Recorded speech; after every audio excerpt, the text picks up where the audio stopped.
哇，这台车改得好漂亮哦！听说是从台北特地下来的。那我们来看它有什么需求。大家下午好，那这一台 Toyota Prairie 啊，是特地从台北下来的，也是我们抖音的客户。他进场要检查它的底盘异音，那远爸刚跟车主出去试一下，好发现它的异音是方向机小齿轮的声音，那就是这个零件。所以我们准备帮这位车主做更换的动作。那我们现在开始施工。来，我们准备来拆装方向机的小齿轮。我们准备的工具都已经准备好了。看到这个阵仗，没错，远爸又要训练我的高杠优了。那准备躺下了。好了，我们看一下出风口这边都拆下来了。看一下内部，那准备拆马达了。这个时候就是远爸最大的挑战了。我准备来倒落下准备训练高杠优。那我们准备拆装内部。好了，现在远爸躺下来了。那我们现在要拆这一颗跟里面有一颗螺丝，整个马达都可以拆下来，就可以换到小齿轮了。那我们开始施工，将2颗螺丝拆下后，马达就能动了。那将整颗马达拆下来，小齿轮就在上面。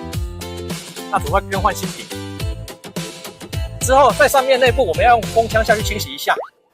我们将小齿轮拆下来后，那远爸这边我发现一个问题哦，这个其实状况还很好，没有坏掉。那这个是我们的新品，两个长得应该看起来都是一样的，这边都是一样的，但是因为这个小齿轮内部还有一个小齿轮，那放在里面，这是原本它车上的，里面是松的，所以当初换的人又放了一个 O-ring 在上面，让它不会动。但是你看我们的装上去的时候是完全密合的，不会松动的，所以应该是淘宝的问题吧，有可能是说它间隙不一样，导致密合度不佳，因此还会有异音。那这边我们还是直接帮它换掉，因为刚好有发现这个问题，也提供给大家，让大家知道一下。那我们现在准备安装好了，我们更换完成了，这是我们宏远汽车的 logo， 专业科技成就完美。那我们准备试车。